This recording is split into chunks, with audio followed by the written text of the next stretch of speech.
Welcome back to the Joseph Graham Show. Today I have with me Chris Ruden. Now, this is kind of interesting because we met through, I think there's a group called Podcast Guest or Podcast or something like that. But you've been in business for a while, been helping people for a little bit. But in your own words, Chris, tell people a little bit about who you are and what you do. Yeah, man. I was born with a physical disability, and I spent my entire life kind of feeling, broken until I fixed that mindset. Now I'm a professional speaker and a speaker coach. So I travel all around the world speaking for corporations and associations and small businesses on overcoming adversity, change, wrote a book on it, and I help people really see their world without limits and communicate better. I like that. I like that. So when you say that you were born with a disability, what type of disability were you born with? Yeah, man. So I was born with two fingers on my left hand and a shorter left arm, and I actually have a super cool prosthetic arm now. So it's pretty badass, and Oh, nice.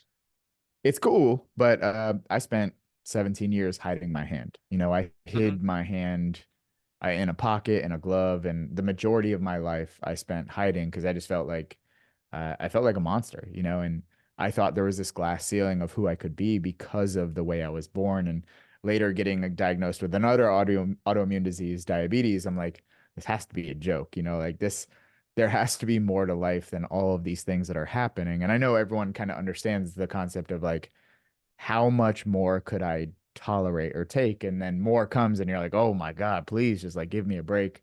But I dealt with that and I had to find my way through, and I did. And I learned some important lessons that now help me help other people. Gotcha. So, like, that's a big piece of your life.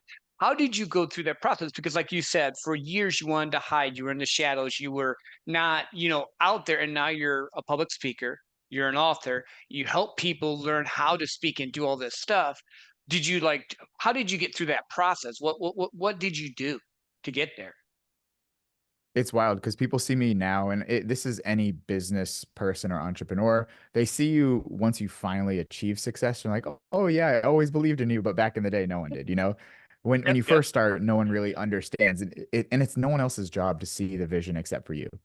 You know, they see me. I've done the TV show with The Rock. I'm in the magazines. I have all the cool followers and stuff. But what they didn't see was like every day looking at myself and telling myself a story that was like, you can't do this because of X. For me, it was my disability. For some people, it's because there's no way you're going to be that lucky. There's no way you're going to be successful in that business. There's no way it's going to work for you. And we know those stories are lies because we might feel them, but not all feelings are facts. Mhm. So for me, I had to make that change. And I was like, am I telling myself the right story? Am I using correct language? And so many times we say things like, oh, I can't because I'm disabled, or I can't because of whatever reason. Is that true? Or do I just feel that way? So I had to start being honest. And I was like, all right, but if I could, what would it look like? If I could, what might I have to do things differently? Because I'm a one-handed guy living in a two-handed world. Let's be honest, not everything is made for me, but maybe there's a way I could adapt. Maybe I could find a different way instead of the way everyone else does it. And I started being more curious instead of certain that I couldn't do it. I was like, how could I? And that curious philosophy has developed into this whole business practice of helping people get unstuck and change the course of their life for the better through curiosity instead of just doomsday certainty of, we look at statistics, we're like statistically businesses fail, Mhm. but not all statistics apply to you. And there are certain situations where businesses succeed. So how do we take a situation that seems inevitably going to go bad and find ways to possibly make it go better? And that curiosity has helped me a lot. I like that. See, I'm one of those weird people. I like the odds. When someone tells me it's too hard or no, I can't do it, that's when I'm like, game on. And I think Yeah, entrepreneurs that's like you and me fantastic. and people that are in this or who have gone through trauma or crazy stuff, when you get to that point where you're like, no, I'm going to look at what if I did? So, how did you get that mindset? Because a lot of people have the first mindset you said. They're like, maybe they don't have a physical outside disability, but they have a mental block or they have insecurities or they have inner trauma or something they just haven't healed. How did you begin to heal that wound? I know you mentioned that you changed the narrative in your head, but I'm thinking there's a little bit more to it than you just one day decide I'm going to think this way instead of that. I Yeah, could be wrong. Like there's no absolutely. rules No, here. absolutely. I'm a big proponent of there's no magical Disney moment where everything just clicks into place. There's no magic moment coming for you. And for a long time, I kind of hoped there was, and it never came. And I was like, well, okay, that's not going to work. I started speaking, even though I was still hiding my hand. I started speaking after I got diagnosed with diabetes because I knew like you teach best what you need to learn most. And for me to help myself, I had to help other people because then it forced me to be a leader or a mentor. If you put yourself in a position where you have to perform, whether it's sales, business, or leadership, you have to hold yourself to a higher account. And for me, I wasn't motivated enough to take care of myself. I was motivated more when I started helping other people. And Mhm. that it was great for me because the secondary benefit was I have to hold up my part, my end of the bargain. I started speaking at diabetes events, and I'll never forget. There was like 1,000 people there to see me speak at this Disney event, Disney Coronado Springs. And I was spending all day with this little girl. She was just diagnosed with diabetes. She was like 11 years old. And she was following me around everywhere. She loved me. She clung to me. We just had a great, relationship. And she treated me like I was her big brother. And it was so cool. We're walking down this long hallway. And I'll never forget, she was on my left side. And I never let people stand on my left side because that's where I hid my hand. She grabbed my hand over the glove that I was hiding. And I froze. I was like, what do you do? Like, I literally broke inside. Mhm. And she looked at me and she's like, it's okay. You don't have to hide from me. And I was like, man, Mhm. 1,000 people were there to hear me speak, but she was the only one who actually saw me. I thought I was hiding so well. I thought I was good. But that lie just crumbled. And I was like, if she sees me and I'm good enough to her, like, why can't I be good enough for me? You Mhm. know? And that started the question of like, okay, what would it look like if I stopped hiding my hand? So I decided to make a video on YouTube, just like taking my glove off, stop hiding, and kind of talk about that process, like lean into the vulnerability and the authenticity of like, hey guys, this is me. And I'm sure everyone knows I have a disability, but it's something I've hid. So by Mhm. making this video, it's more so me just showing. That was just for me, mentally. At the time, the girl I was with for 4 years, that was the first time she saw my hand in 4 years. And it was only because she was editing the video. I woke up to millions of views on YouTube and a lot of chaos in a good way. And that started the jump in the deep end moment where everything just moved in the right direction. And it showed me like I've always been enough. I just finally accepted that I didn't have to hide anymore and I didn't have to become this fake version of who I thought I needed to be. Like I was Mhm. good. And I just rode that momentum. I love that. I love that. And I love that it was a little girl that did that for you. Yeah. Because again, you were there to speak to 1,000 people. Again, in their Yeah. mind, they had this preconceived thing, and you thought you were hiding the thing that in reality opened the door for you to be authentically you. And because Absolutely. you were helping her, she was able to help you. And in Yeah. that moment, you were willing to receive, which I love. Because a lot of times as entrepreneurs, we have our walls up, we have our personas up, we have who we are up. And I love that it always seems to me to be this way. There's certain moments in time and certain people that you don't expect that open doors for you that you would never get if they wouldn't have been able to be real with you and you were accepting of it. So I commend you for that because a lot of people would have shrunk back, but you leaned into it It and was then easy just went to. all in. I had that moment. I had that moment where I was like, I have a choice to make right now. And it was a fraction of a second, but I had that choice of like, do I just pretend and wave it off or do I like lean into it? And it's those moments you have to catch yourself and be like, do the right thing. Do the thing you need to do. A lot of people like, how do you change your life? How do you asking those kind of like high level questions? How do you get better at sales? How do you get better? You know, you know what you're doing or what you're not doing that if you started doing, it would drastically change your life. Don't, there's no new information that you need. We are not at a loss of resources or knowledge. Very rarely have I ever met someone who didn't know the thing they needed to do to get to where they want to be. Very rarely. More often than not, it's a discipline thing, or it's a choice thing, or it's a behavior thing. Almost everything we have, whether it's confidence, charisma, sales, anything, is a skill, which means it can be practiced and improved, or it can be ignored and worsened. Mhm. That's a choice. And I just started making better choices. No, I love it. I tell people all the time, success is boring. I won 4 President's Circle Awards for a Fortune 50 company because I was consistently boring doing the right things over and over again. And I think so many times, like you said, that we all think it's just one big thing. You have had big moments, but it was everything leading up to that moment. And now you help people speak Absolutely. on stage and share their voice and all, which I think that statistically, 1% of people like speaking, 99% of people, it's their biggest, scariest thing. So, how do you Yeah. help people get out of their shell? Like, I've never had that issue. Let me phrase that. My issue broke when I was in high school or middle school and I was singing the Phantom of the Opera in middle school and my voice cracked in front of all the kids. After that, I figured I couldn't get any worse. Like, I hit the high Yeah. note and it Yeah. cracked. After that, what's going to Yeah. happen? They laughed, I laughed, we moved on. But most people are afraid of it. Is it? Do you find that it's that they're afraid because they don't want to be seen, or is it they're afraid of being embarrassed? What's their big factor normally with the people you work with about not sharing their message? So I actually have a book coming out called The Art of Changing Course, and it's all about, how to get unstuck and solve the real problems. I'm big on root cause analysis. How do we find the real issue here? And when people say things like, I'm afraid of public speaking, it's not true. So the best way I can explain that is I started in the exercise space, exercise science. I got a degree in that because I wanted to learn how to get jacked so that people would think I'm attractive, like honestly. But I I'm just, I realized got you. I hear you. it was a mental health thing. That's what I really wanted, is to be confident. So when people say like, "Oh, I want to lose weight," and I would tell them, "No, you don't. You don't want to lose weight. You want to look like you lost weight, right? Because if you lost 50 pounds, but you looked the exact same, would you be happy?" And they say, "Well, no." I was like, "Oh, so you just want to look like you lost weight?" They're like, "Yeah." I'm like, "That's also not true." And they're like, "What the heck?" You want the feeling that you think will come from losing the weight.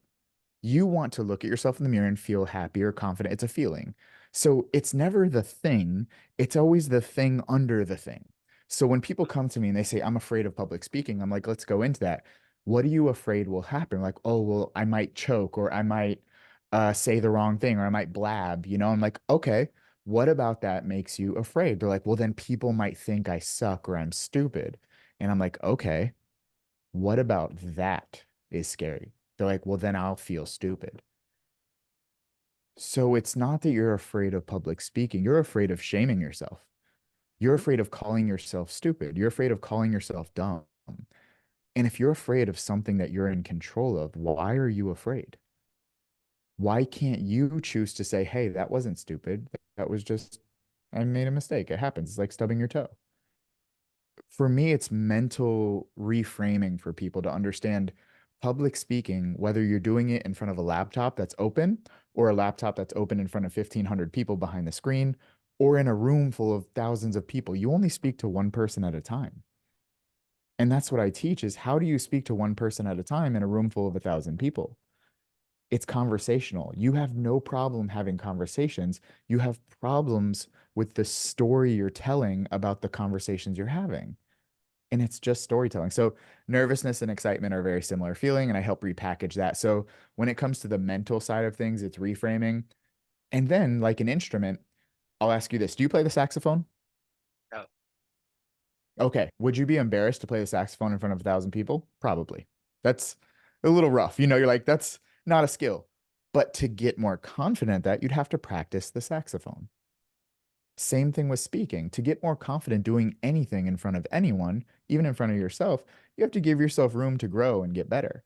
And you don't get Mhm. better by not practicing. So there are elements of learning how to speak, how to structure stories, and how to speak more proficiently that can make you more confident on stage. That combined with the mental reframe puts people in a position to do what they really need to do, which is not speak, but impact. The Mhm. goal of you on stage is to impact, not to speak or perform. That's what I help people do. No, I love that, and I teach that with sales because I'm a sales guy. Like I've been in And I sales love for that. years, and that's the thing I think people forget. When you're talking to someone, they're not really caring about what you're saying. They're caring about how it affects them and how it impacts them. If you mess up and they don't know the script, you didn't mess up. You didn't say what you thought you were supposed to say. Just keep going. I think that too many times we get so worried about what it is with us instead of what's going to impact them. And that's what I'm hearing you say there. You make it the speech, the talk about impacting them, helping them become who they need to be, whatever it is you're talking on. And that opens up the doors. And they're not even going to know you messed up. You might know, but no one, maybe your significant other might know. Oh, well, they love you. You'll be okay. Yeah, seriously. And that's, I have a sales background as well. And what I've learned from sales to speaking is just sales, but you're selling an idea. And I Mhm. understand that when I speak, my story is not my message. My story is a vessel for my message. And same to you listening now, when you're selling, when you're speaking, you are not talking about what you offer, you're talking about what they get. And that's Yep. the huge shift mentally to understand no one cares about that your product. No one cares about your service. They care about what your service can do for them. So when you Mhm. speak, speak in a way that benefits them. Use amusement and storytelling to give the vessel for what you really want to give them, which is the action, the framework, the success, the thing they need to solve the problem they have. When you do that, whether it's sales, leadership, or speaking, they're all similar. And that's why I love speaking because there's an art and a science to getting your idea across so that it can help someone else.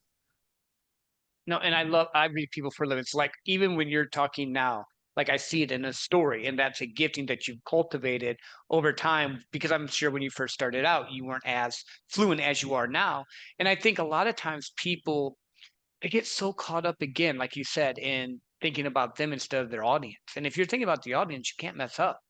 And then, so how do you help people formulate it? Like maybe someone comes to you and goes, "Hey, Chris, here's my thing. I want to speak, but I've never spoken in front of anyone before. I have this message. I want to help people wake up to a life they enjoy living."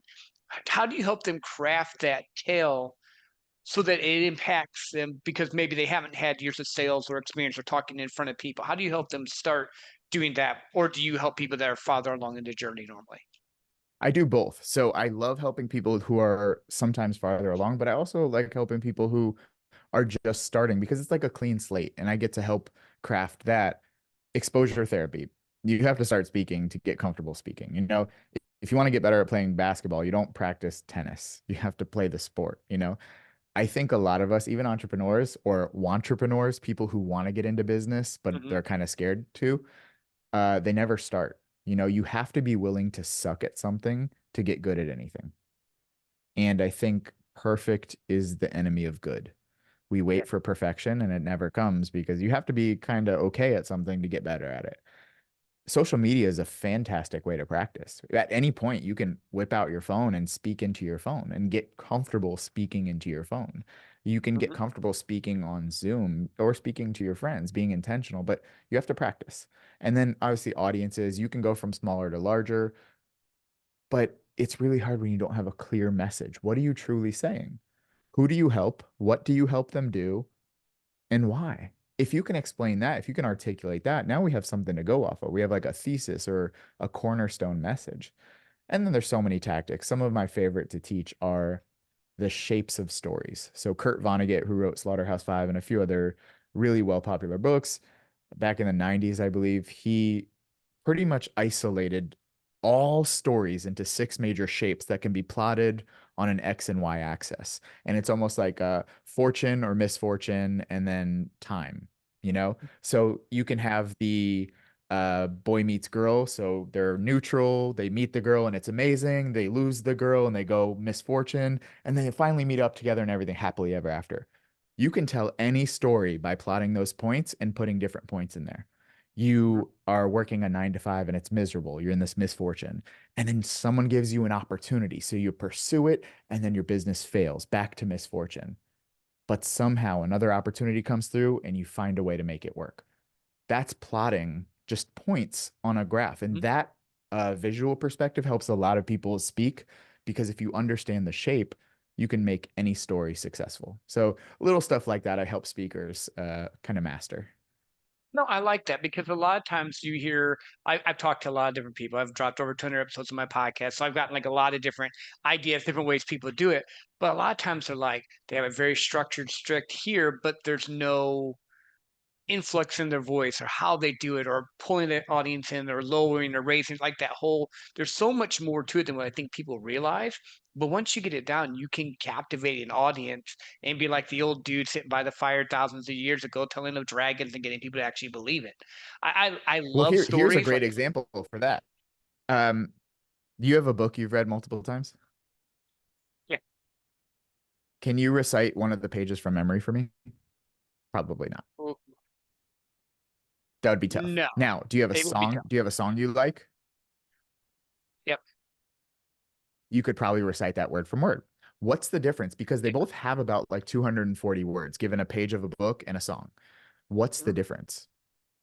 Melody. The music, The yeah, difference is music. when you speak with a melodic intonation changes, the pacing, the volume, there's a melody to it. It's like an instrument. And most people, like one finger on a piano, just one key. They speak like this and it never changes, and the tone and the pacing is the same and it's dragging. And you're already disinterested just by hearing my voice like that. Yep. But by adding pausing, and I can speed up when I want to get excited, and then I can pull you in just by changing my tone and my pace. That creates something worth listening. So that's the more advanced stuff of teaching not only the structure, but then the delivery of that structure to pull people in, because you can't sell an empty seat, whether that's a product, service, or an idea. I position people to tell effective stories effectively. Mhm. No, I love that. And I think so many times people need the nuances of it. Because like when people hire me to do sales coaching, it's because not that they don't have the ability to sell, they just don't have the order or the way to do it or the Yep. tone or the set message. And same with you with speaking, you need someone to guide you along that path if you haven't done it. Like there are a few people that I'm sure they have fallen into naturally, but they didn't really fall into it. They just fell forward and did enough videos, did enough stuff that it Yep. ended up working for them. There's a short way, getting someone to help you, and a long way, which takes a lot Yeah. longer. Um, what has been your biggest I'm trying to think how what word I want to use here. What has been the biggest thing that you've had to deal with most of your people when you're going to speak? Is it always the mental thing? Is it the pacing? What is it that most people run into with that block that you've helped? It's a lack of clarity in their message. They know what they kind of want to speak about, but they have a hard time making it matter to other people. So they don't go deep enough to understand the why behind who they're helping and what they're helping them actually do. People will say things like, I want to help people find happiness, or I want to help companies, be better at sales. And I'm like, oh, great. How do you do that? We're like, well, you kind of, we focus on, if you can't wrap it up in a single sentence, that means you don't know it well enough. So why would I pay you to teach me? If you can't tell me specifically, you do this, this, and this, you don't understand your craft well enough, or you haven't clarified enough. And I find a lot of people are great speakers, but their message needs to be refined. Because there's a funny saying, can't polish a turd. I don't care how good of a speaker you are. If you're not saying anything, Mhm. the goal is impact, not just entertainment. You're not Taylor Swift where you say like a cool song and that's nice. You're a speaker who has to have impact. You have to help people in some way, shape, or form. Otherwise, you're just kind of like a washed up athlete who just tells his or her story over and over and over again. And that's nice, but you can only climb Mount Everest so many times where I'm bored, and that doesn't really affect me. Don't tell me about the mountain itself. Tell me about how to climb my mountains in my life. Yeah. No, and I love that. And I think that's why when you go to an event or you hear people speaking and you can tell right away, there's certain ones that would just draw you in and you're just You know. captivated. Then there's other ones you're like, oh, time to go use the restroom because Yep. they're talking, but I'm not, because connection is the thing that matters the most. Being able to feel and see yourself in their story, whether or not you've gone through that story, but being able to be captured in that moment, I think is the key to most people that have at least caught my attention. Like ET, he hypes you up, where other speakers ET will, is incredible. Yeah. mm, yeah, where other speakers might talk to you about something else, but they draw you in deeply, like Jeff Voss or not Jeff Yep. Voss. Never split the difference. That guy. He talks Chris completely Voss. different than Chris ET. Voss. Chris Yeah. Voss, but you still have two different styles, but they both captivate you. But they have, like you Their mentioned, they speed is have a different. Their block. delivery is different. Yeah. You own whatever delivery style. You don't have to be the ET if you're not the ET. Now, I tried to go that route when I first started. I wanted to be the Tony Robbins, the ET, and I was like, it doesn't feel authentic. You know, I was like trying Mhm. to talk louder and be more like motivational speaker, and I'm like, I don't like this. My approach is the charismatic but kind of like reserved person who you can tell I care. And it goes past how you speak too. It's like how you present yourself. Like Mhm. I sit a little bit forward because I'm in and I'm inviting, but I can ask you now, when do I lose confidence? We're 1 inch in and I already lost confidence. Literally that you can tell I'm already Mhm. not as confident. I'm presenting myself.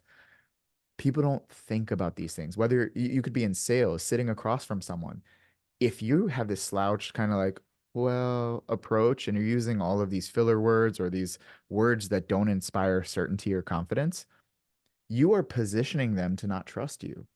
Sales, speaking, leadership, all of it is the transfer of confidence.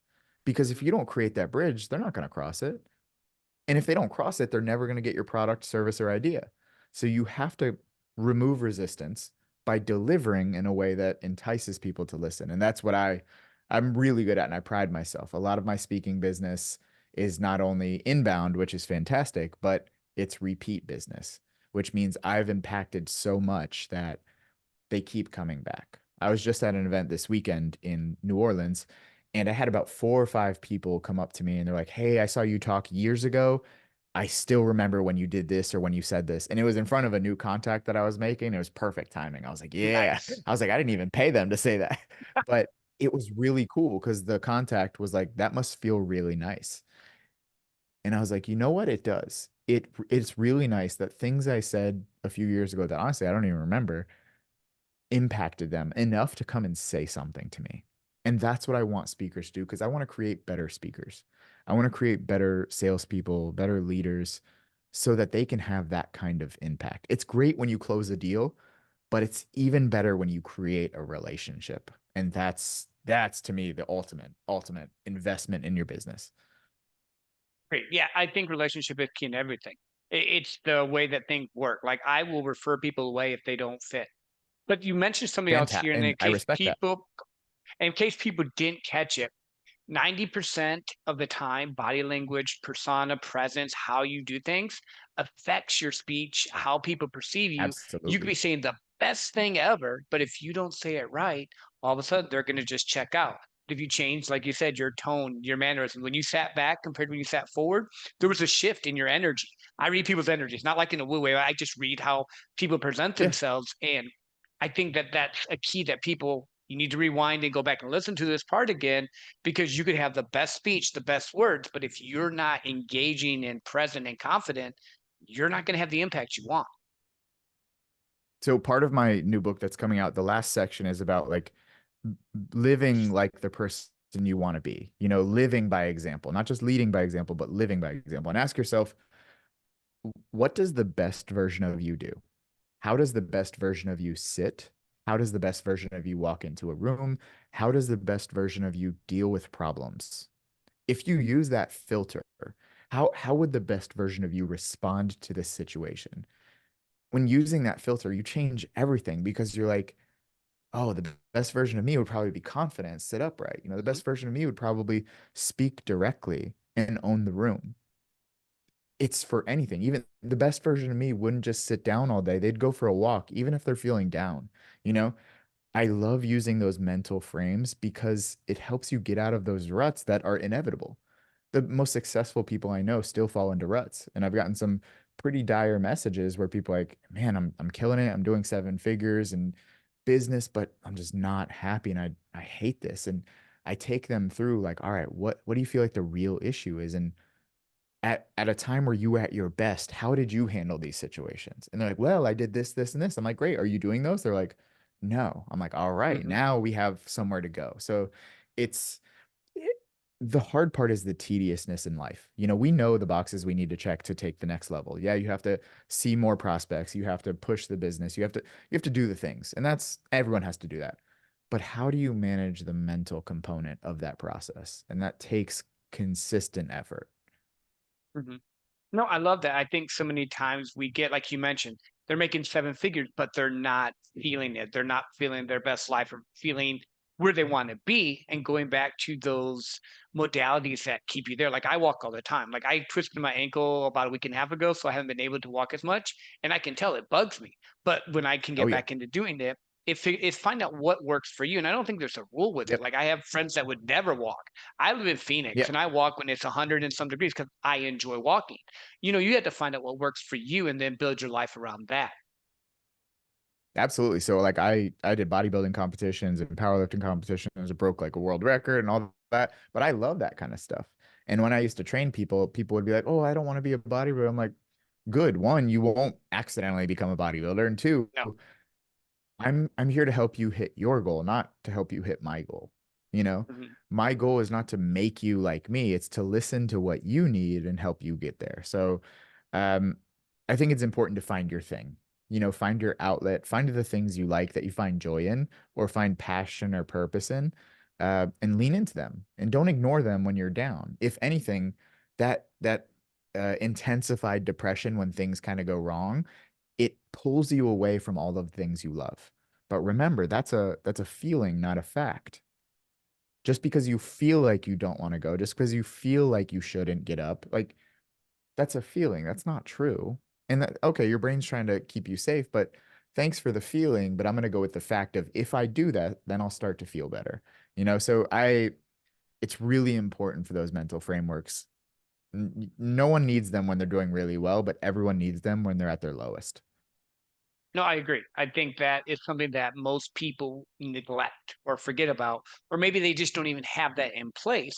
Because like I've been Yeah. lucky, I've been in sales and business and all for 20 years. So in the beginning, I was just hustle culture, grind, do whatever I can to make it happen. Then I realized I'm getting depressed, I'm getting weak, I'm Yep. drinking too much, I'm doing all this stuff until I got, okay, wait a Yep. minute. If I get exercise, if I get movement, if I get flow, if I take time to read, if I take time to play a stupid video game every once in a while, just because I need a Yeah. moment to not have to think about anything important. And it's just finding what works for you. So I think that's huge, like, especially I love mental health that. for Yeah. men, because I think a lot of times as men, we're told, no, deal with it, suck it up, you're a man. In reality, we need brotherhood and we need men in our lives to help connect. So maybe there's some that don't, but I would say 99% of the men I know need at least one or two good brothers in their lives that can speak life to them or even speak, hey, Chris, stop the shit you're doing. Right now we need to fix what we're Yeah. doing. I think that's huge. And I think that's something that right now is kind of crazy in our world that we don't have.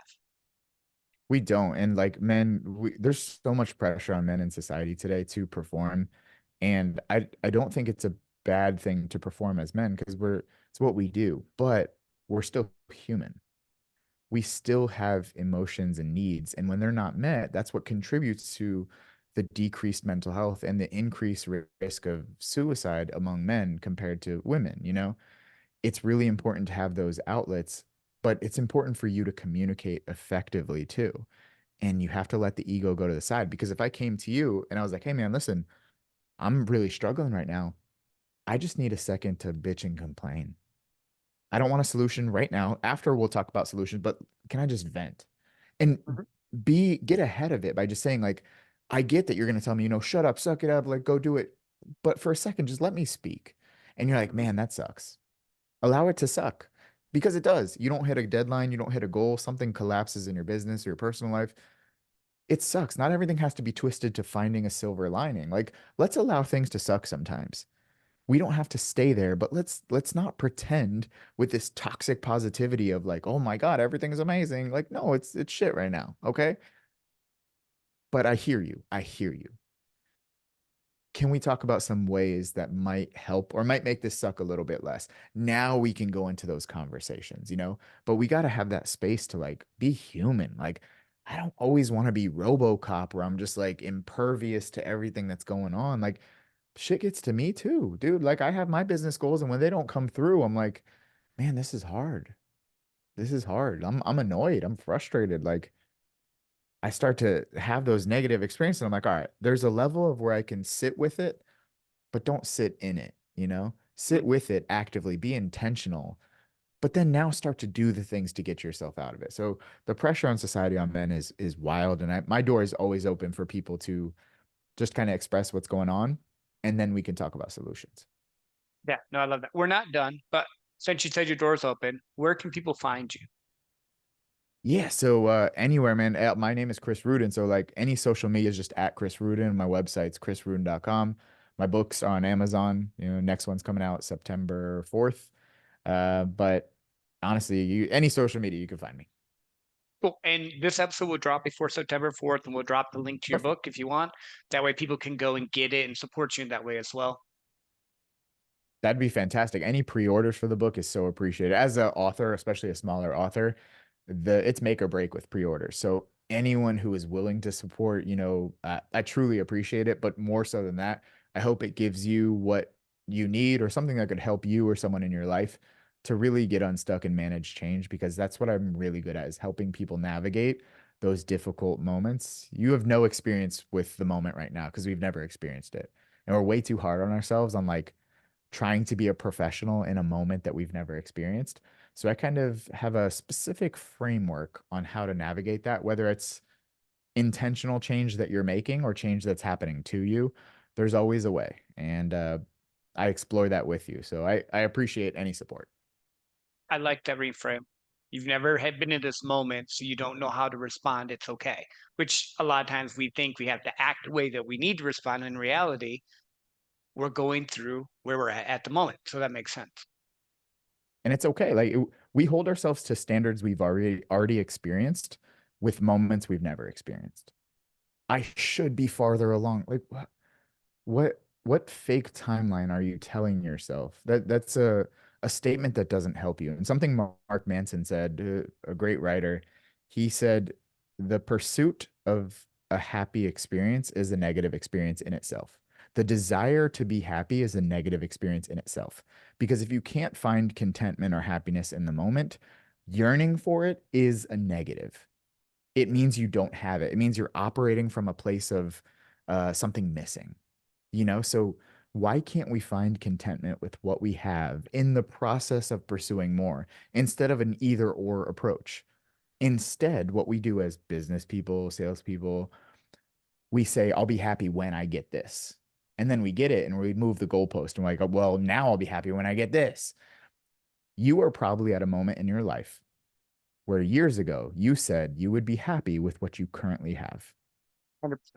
Think about that. Think about that. And like that's what kills people, man, is just constantly moving the goalposts on themselves and not finding contentment in the process. I'm not saying complacency. I'm saying contentment. And for some reason we've demonized contentment to mean bad, when in reality, you shouldn't be happy all the time. That's not realistic. But you can be content at most points in your life. Why isn't contentment enough? Because enough will never be enough for the person who already doesn't have enough, you know? I think it's an inner work because most entrepreneurs, most sales professionals, we are performance oriented. Oh, we got that goal. I Yep. got to get the next one. Oh, we got that goal. We got the next one. Like I sit here and I go, 19-year-old me would be blown the fuck away by where I'm at. Like totally. I grew up in the Yeah, country. I absolutely. was poor. 19-year-old me Absolutely. would love it. And I'm content in that fact. I know I have my goals and stuff I want to go. I'm not done. There's so much Yeah. more I can do. But I always make myself think that when I start getting to that point, 19-year-old me would never have imagined I've done what I've done to this point. So be content. It doesn't mean that I'm complacent, but then I can move forward now and do more so that 47-year-old me, when I'm 67, will be blown away by where I'm at. And I think it's just learning that part. Finding contentment in the process of pursuing more. I think that should be everyone's prerogative. In the moment now, find contentment and accept that you're still striving for more. It's not an either or approach, you know? And they're like, "Oh, well, I can't be content because I still have more things to do." I'm like, just because you feel that way doesn't mean it's a fact, because feelings are not facts. And you're doing the same thing we're talking about this whole time, which is you're confusing the way you feel and the goals you've set and the performance-oriented person you've created as a fact, instead of saying, you know what? I'm content. I'm building my family. I'm building my life. I've made huge strides and I'm still making strides. But where I am up to this point, I'm happy with the way a lot of things went. And I can't wait to see what's next. Great. That's where we start to build a more fulfilled life. And I made a huge change in my business because I was the hustle culture, grind, head down person for a long time. And I think there's a time and a place, you know? But then I started to ask, I want I want a little bit more time, you know? How could I work less but make the same amount of money? Not even more money, make the same amount of money but work less. In that question, that changed everything for me. I started optimizing my systems. I started like developing my speaking business more. And now I'm at a point where I work far less than I used to, and I make so much more than I used to because I've learned systems and scale and quality of life. And I've learned to manage my life and not just let my business manage my life, you know? And man, I can tell you the peace and fulfillment that comes from it is something I never thought would be possible when I was grinding. Well, because when you're grinding, you're so focused on grinding, you have no end goal. You think you have an end goal. If None. I have $100,000 a month, or if I make $1 million, or Yep. if I get this car or this girl or that, and then you get the thing, and it's like, okay, what now? Because you have to do that inner work first. You have to find out, well, who do I really want to be? What is it I really Yeah. want to accomplish? Who do I want to be remembered as? Like when I started my podcast 3 years ago, it was to help dads get over 150K because I got over 150K and I took my kids to Disney. My wife told me, I'm like, holy shit, this is cool. I want to help other dads do it. Clear, precise, easy. Now the podcast has I love grown that. to we talk about way more stuff. So a friend of mine lives in Yep. goes, just change the name. You're not just talking about breaking 150K. Now you're helping people wake up to a life they love living. Knows this is waking up to a life they love living, not waking up to a happy life every day. Happy life every day is irrelevant. Yeah. It's not going to happen. But you can That's wake up not to a realistic. life you can wake up to a life you love living if you know your Absolutely. purpose. And I think that's the thing. I loved what you said there because too many times we think we have to have all the mountaintops. Well, hello, if you have mountaintops, you got to climb. You're going to go through the Yep. valleys. There's going to be shit that happens. You got to go through all of it to have the experience of the mountaintops, or there's no experience. So no, I liked how you reframed that. Dude, fantastic. Like I got the dream car, I got the stuff, you know, and same thing with you. Once you get it, you're like, oh, that didn't do what I thought it was gonna do. I still love it, don't get me wrong, but Yeah. it wasn't the end all be all. And I was like, oh, there's a lot more to do. There's a lot more to manage, which is the whole fulfillment part of life. And if you can't find any sort of contentment or joy in the process of getting to that mountaintop, mountaintops are terrifyingly small compared to the rest of the mountain. You know, Mhm. so that's what 99% uh misery to get 1% happiness, and that's not the way I want to live life anymore. So I think it's important to grind, important to do the work, set yourself up to be on the mountaintop, but also enjoy yourself on the way down and on the way back up again too. Yeah, 'cause we always redefine who we are. Like, don't take it wrong. I like to stay in nice places. I like nice things. I don't care about cars, it's not my thing, Same. but I'll pay money to travel around the world to cool places because that's what I'm into. But I also Yep. know that I find myself more happy and content talking one on one with people like you or in a group or just doing something like that than going and making money. I can go make money anytime I want. Like, I'm good Yeah. enough at sales. I know I can go and just write my own check when I want to do it. Cocky or not, that's just, I know I can do that. But I also know that I'd rather be in a group half the time helping someone else reach their dreams and goals now because I've blown past what I thought I was going to do. Now my mentality has changed, but going back to that 19-year-old, making consistently over 100,000 a year was like a big thing. Now I'm like, well, whatever, it's cool, I could do that. Now it's like I want to impact other people so that they can do what they want to do. And I think that's the Yep. shift that in entrepreneurship and business and life, once you get there, then you really start building what you were supposed to do. We all have to go through the grind, though. We all have to get that taste. We Yes. all have to go, oh, I Yes. can do this. And also and I want to leave you with this. What is the biggest things on your journey that you look back and at the time maybe you didn't like but are the most grateful for? That's a good question. I think what I didn't like was not being closer to the top. I was like, I'm not there yet. I'm not there yet. I'm not there yet. But looking back, every time I said that, I was a step higher. Mhm. And it made me realize there is no there. There's no finish line to success or mental health or any of that. And I think I always operated with this idea that eventually I would reach it. There is no mountaintop. You know, there's no moment where you're like, I made it. It's a life is a continuing process, you know? And if you can't find joy you're never going to get to the mountaintop because like through the clouds, there's just another one and another one and another one. But that climb is the process. That climb is where you find the moments and you take your stops and all that, but I've really learned to appreciate the process, the good and the bad, and to understand when it's seems bad, then it goes good. And it's always a we'll see moment. Like we'll see what's coming next. You know, it's not necessarily bad. It's not where I want it to be, but things can always change. So I've learned to appreciate the lack of finish line is a good thing. No, I love that. I love that.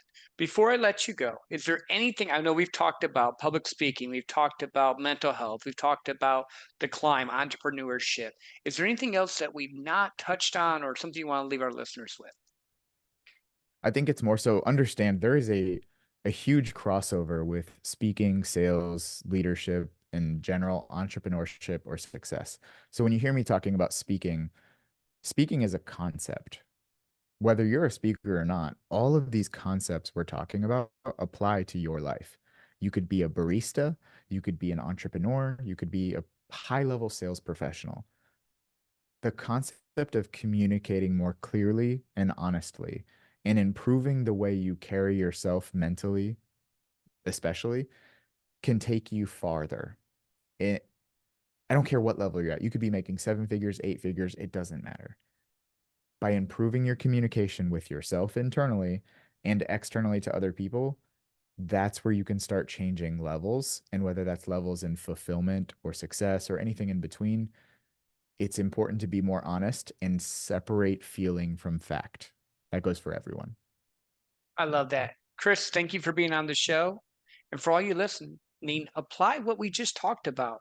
Move forward and know that the journey is not an end destination, but getting 1% better each and every day to waking up to a life you want to live. There's no rules on it. No one else gets a vote but you. Until next time, have an amazing day.